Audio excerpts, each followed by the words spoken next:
DCGB 729 kHz. Enod sa Bareta, Enod sa Gabos. Alas 12:33. An oras hatod sa Indokang Liver Aid Silimarine Capsule. Ang good drinks at good food, perfect combo. Isama pa ang Liver Aid. It's liver lover, boys! Plemex. Pag may ubo o hika, Plemex agad. Basta lagundi, Plemex. Artisan Joint Supplement. Bumabagal ang galaw dahil sa joint pain at arthritis. Mag-Artisan. Plemex for kids. Mommies, agapan agad ang ubo at plemang nakabara. Pambatang lagundi. Plemex! Optin Lutein Capsule. Alagaan ang paningin sa tulong ng Optin. Kitang-kita ang kalusugan ng mata. Mga tugang, iskaramusa na sa DCGB! Iskaramusa na sa DCGB! Escaramuza, istorya sa kakanan, mano-mano sana. Marina, entra na sa Escaramuza!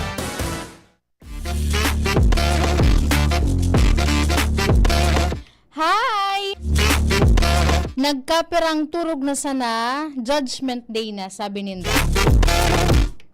Petsa Gis na po ngunyan kan Mayo 2025, aldaw kita ngunyan nin Sabado. And especially ining hapon na ini dahilan ta mga kahuron ta ang tagapagtarampo kan alkalde kan Claveria Masbate si Mayor Froy Anduesa sa katauhan halabaon pala ng attorney po ang sa imong real name Attorney John Paulo Roberto Calleja, pero sabi ni attorney Taike Calleja Also, Taike. Apo. Bidbid ko ini sabi ko hapon may naghagad kinumber kay attorney. Tapos tigta-type ko man siya. Tapos syempre for future reference. Na-meet ko na pala inita. Pareho kami kan sa muyang presidente kan mga nakalihis na taon. Oo. Yes. Good afternoon po attorney. Welcome po ulit sa DCGB. Yes, maray na hapon sa imo Angel. Apo. And all to the listeners of DCGB. Apo. Attorney, makikibalita lang po kami kan mga pangyayari. Ano po so pinakaultimong insidente na nangyari po duman sa may parte kan Claveria Masbate po? Yes, last week, hali man po kami digdi or just a few days ago, because there was may igwa po ki Baradilan sa barangay Peña Francia, may mga tinamaan, may mga na-hospital, and ngunya na naman po nung Mayo 8, no, 2 days ago, igwa na naman pong nangyari, may tatulong tinamaan sarong aki, ina, ama na nagahatod man sana para pasiring sa Manila tamatrabaho duman. They were caught in a crossfire dahil ligdi sa Baradilan, dahil po sa kainitan kang eleksyon. 2 days to go, so lalong siguro nagkakainitan, mas difícil ang laban, kaya nangyayari po ining Baradilan sa Masbate. Mga anong oras po ini attorney nangyari? And then sa pong barangay? Sa barangay San Ramon, this time San Ramon, barangay po ini sa Claveria, Masbate. Ako po bilang spokesperson ni Mayor Froy Anduesa, nagre-report lang po kami kan mga pangyayari duman. And the good mayor is asking for support from government, from COMELEC, from the PNP, from the AFP, to keep the peace in Claveria. Aram ta po na ang before, Masbate has been known for being the wild west. Duman po bakong barakalan kundi baradilan, no? Kaya the past few elections, big thanks to the provincial government of Masbate, we have experienced a relatively peaceful election. And it is very unfortunate, no? Kami ay nalulungkot na nangyayari na naman po ini sa munisipyo kang Claveria. And ini na sir, so ini po attorney supan duwang beses na may siring kaining insidente nagkaperang aldaw lang po na pagultanan. Yes. Opo. last time I visited also this station and we also reported, and kung nata po kami very concerned is because lalong nagrarani ang eleksyon, and the presence of private armed groups, yung tinatawag na yan na mga PAGs, private armies, ay igwa pa po duman sa area kang Masbate, and we ask the national government na magtabang po na mabuwag na ining mga private armed groups. And sa hiling po ni Do Attorney na nagkakaigwa kay mga siring kaning mga insidente pa dyan sa Claveria. Ano ang igwa sa Claveria na may nangyayari po araw kaning mga insidente? Normal na syempre sa pag nagkakainitan sa eleksyon, yung mga supporters versus the supporters kang sa ibong nagkakainitan ini. Kaya lang sa Masbate kung aram po nindo even before, dakul talaga dyan na igwang mga badil, and there are private RB. So pag nagkakaharampangan sinda, pag may mga kapot, even if there is a gun ban in elections, pero pigtatarago sa naining mga badil. So we are really asking the COMELEC, PNP, AFP, 2 days na lang to go, kung sana malalo sindang magpahiling ki presence sa gabos na barangay, tanganing ma-prevent, no? Prevent from being just present there, baka ma-prevent sindang magkairinitan. And kung mga nakalisalaw, attorney, nabanggit mo po digdi na nagpadara po kamo ng surat sa PNP, AFP, and COMELEC. Ano po so response kay ito sa Indo po? We sent letters to the Office of the Civil Defense. We sent letters to the COMELEC sa regional, no? We sent letters to the Philippine National Police sa Region 5 then, and we also sent letters to the province divisions ng lahat na ito, including the AFP. And we are very thankful that they have been receptive also. Kaya nagpadara na sila mga presensya duman. In fact, may presence na ki Navy kaya duman, ki mga boats, and then igwa ng naglalayog ng mga helicopter kang military, just to prevent any other armed groups na magruluwas. Opo. And sa part po ni Mayor Anduesa, ano po ang mensahe ninyo sa mga residentes po ng Claveria? Siyempre po, baga attorney, may saring kayan duwa ng insidente, makaka-feel po sinda nin takot para sindang security given na duwang aldaw na lang po eleksyon na. Ang pinapaabot po ni Mayor Froy, dapat matakot, manindugan po kita. Ang simbag po sa progreso ay ang pagboto sa balota, bako po na bala. Kung digdi sa Albay nagbabarakalan, duman sa Claveria nagbabaradilan, kaya we want that to stop. We want the people to feel safe and secure na ang simbag sa susunod na mga liderato iyo po ang balota, bako po bala. And sa part po, attorney, kan LZU at the same time ni Mayor Anduesa, ano po ang mga pigigibong lakdang para po masiguro ang kaligtasan, bako lang po kan kampo ni Mayor Anduesa, at the same time, ito pong sa mga residentes po kan Banuan?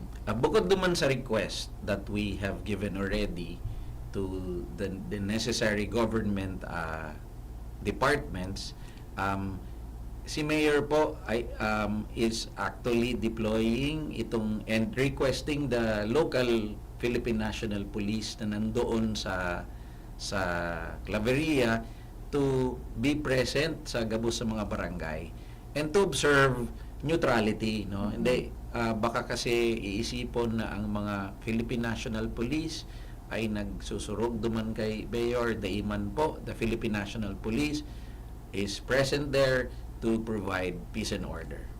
And pero pong barangay attorney ang niya po sa Claveria?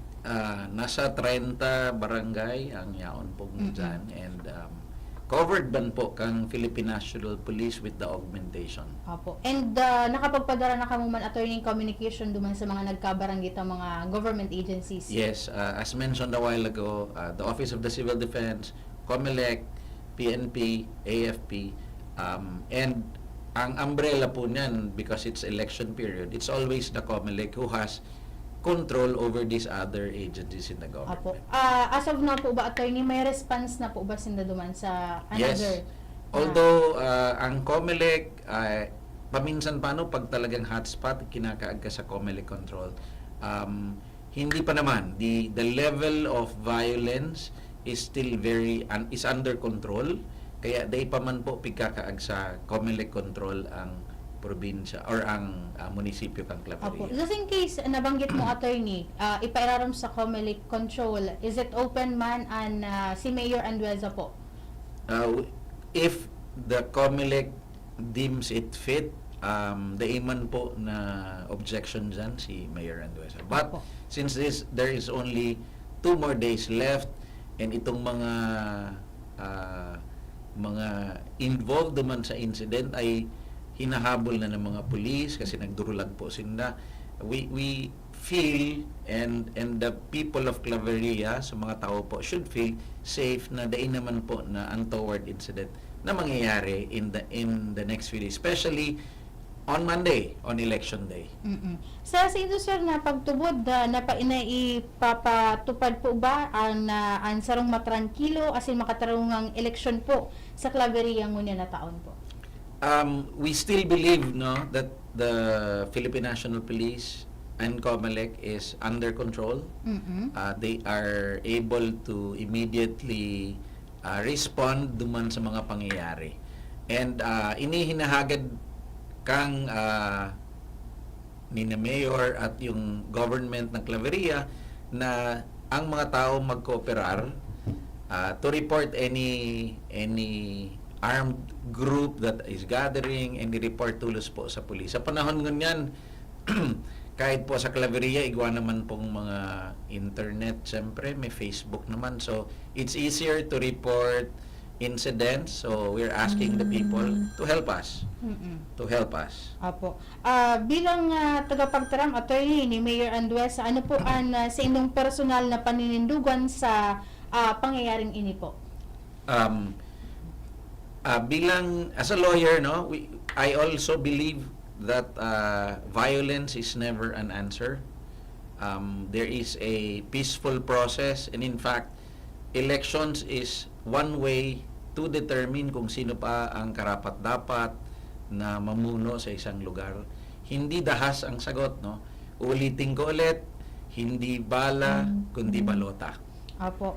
And ano man po, Attorney Ann, may pupromisa po niyo duman sa mga residentes po kan Claveria, Masbate. In behalf of Mayor Froy at ang kanyang asawa na tumatakbo ngayon as a candidate for mayor, itutuloy po nila ang magandang serbisyo at ngayon po they are for peace, they are for non-violence, they support peaceful election.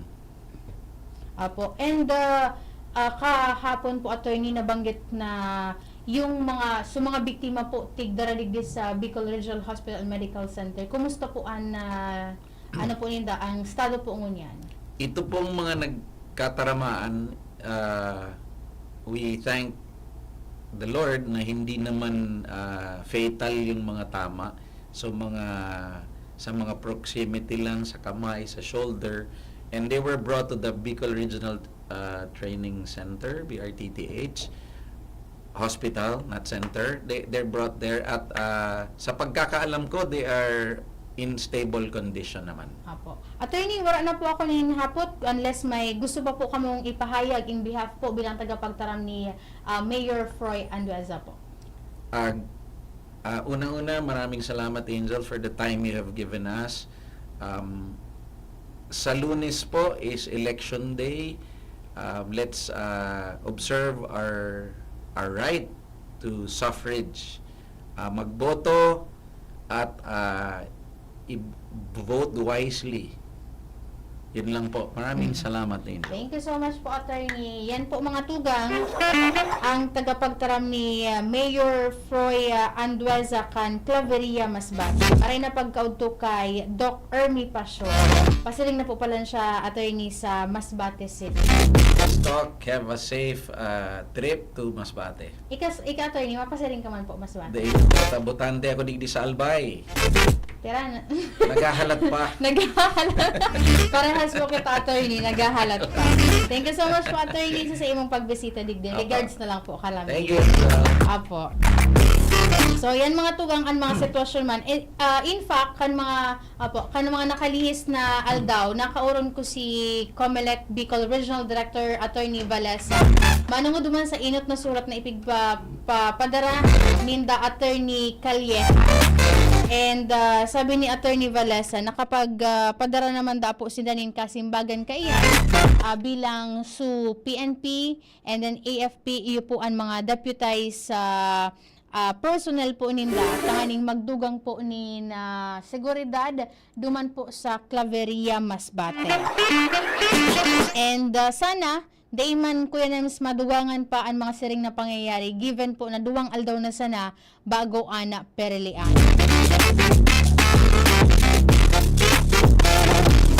And then, kan nakalis ba magang aldaw, nakahuro ni Joshua James Bino and ni VP Henry, ang tagapagtarampo kan Police Regional Office Number 5, si Ma'am Malu Kalubakib, Police Lieutenant Colonel Malu Kalubakib, kung siin, sabi nga ni Inda, nagdugang na po sindanin mga personahes, nagdeploy nindugang na mga kapulisan, tanganing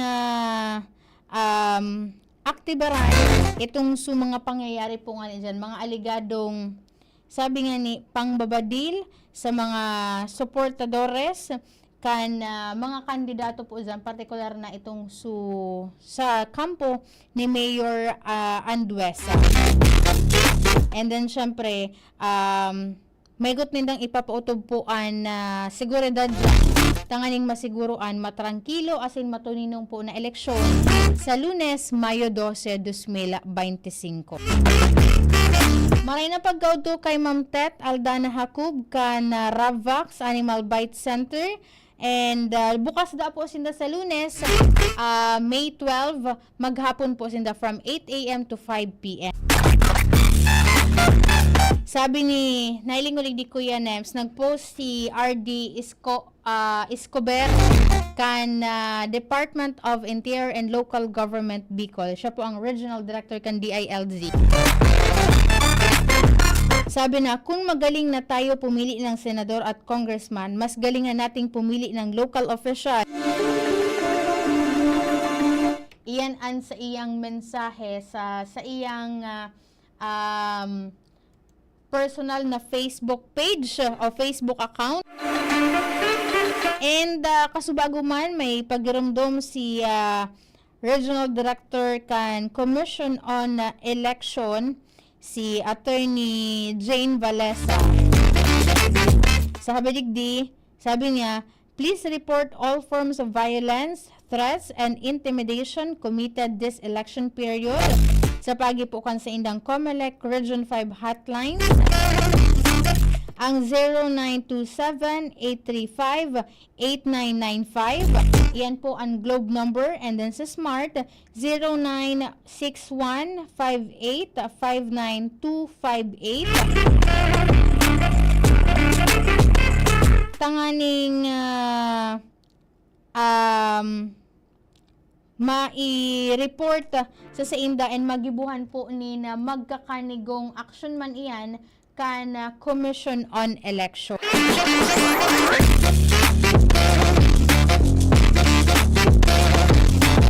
And nagpagirumdum po ang Task Force Kaayusan headed by Sir Andy Marbella dahilan at siya na pagkahapon gibuon po ang Marian Grand Procession hali po dyan sa Albay Cathedral.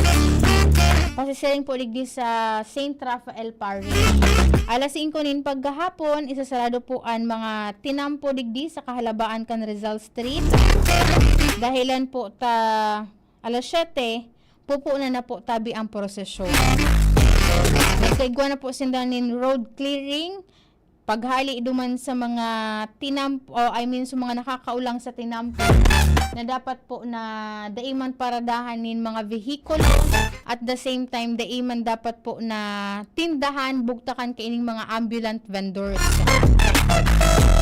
Sabi ni Sir Andy Marbella, clearing and road blocking digdi po sa may parte kan Rizal Street ini, Sir Andy, ano po, maray na pagkauto po izan sa task force kaayusan at kalinisan. And si Kuya Zorel Aranya, Kuya Zorel, dahil mo ako paghahapoton kun pera na nakolekta ko, makulog ngunan ang sa kuyang buot. Sagod ka subago, sinakuya sa kurentahan digdi. Aday ako nagdadangog. Tadayman po akong pang nare-receive. Mataram akong iguana, Kuya Nems, kung iguana talaga po akong kapot. Sabi ni Kuya Jorel, Ma'am A, good nun po. Pero na po, gabos na nakolekta mo. Gari pakyaw mo ngunya na udto ang pagtukaw sa ere. Hindi talaga Kuya Jorel, talagang literal na pakyaw ko talaga ini. Pagod alauna nin pagkahapon. Maringan ni Kuya Nems po, taatab ako nagbaba. Sabi na, God bless all over the world and happy 3rd birthday. Uy, sa aki, kan sa kuyang amigo dyan sa barangay 33, barangay Peñaranda, Legazpi City. Aki po ini ni Kagawad Jobert Bulawan. Happy 3rd birthday kay Bibi Avery Aranya. Nagsiselebrar kan sa iyang ika-3 taon na kumpliano nguna na pagkaaldaw. Sabi na, God bless all over the world. And then, syempre, happy birthday po sa gabus man na nag-celebrate kan sa inang mga kumpliano nguna na pagkaaldaw. Aram mo Kuya Nems, dipisilon po magsakay. Hali po dyan sa southern part ka na Legazpi sa jeep. Wala ki tricycle Kuya Nems kinagaagi. Tigi daw ko.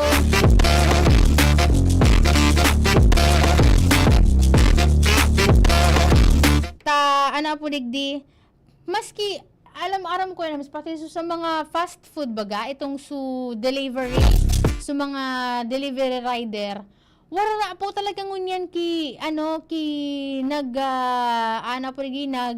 babiyahe. Ang sabi duman sa nagkabara sa mga maligaon pati ang comments, natanda ako yan, masapar ka kang init, na nagahalat ka kumpara lang su delivery fee, tapos su tip, na pwede ka man daang magpila duman sa harong kan leader. Di bali ngayang day pa ngayang karigos, basta ngaya may 11,000. Day pa po ako makarelate dyan, day pa po ako nare-receive. Iyan ang problema, po digdi, inian dilemma ngunan Kuya Nems.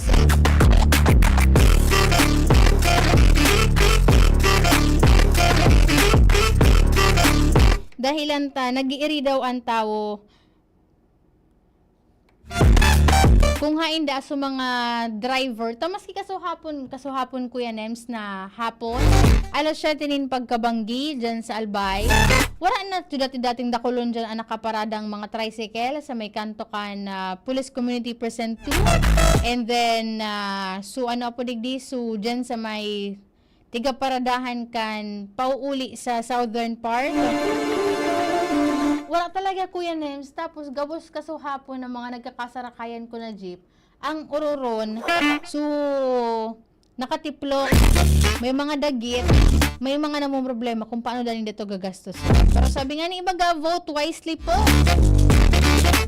Kung may magtao, di sige. Kung wala, di sige. Asa kuyang kapartner po sa Lado Technical, si Kuya Nems Flora sa IT niya po dyan, si Jerome Nico Martinez sa Lunes. Magmatanin atab bako dahil sa kung may aktibidad kundi po e-exercise ta an sa tuyang right to vote, magpili po nin tawo na dapat po na maging leader and kwalipikado man na magserbi po sa tuyang palibot. Ako po si Angel Mustaza. Bye-bye. Mga tugang, abangan ta ang paglunsar kan pinakabagong programa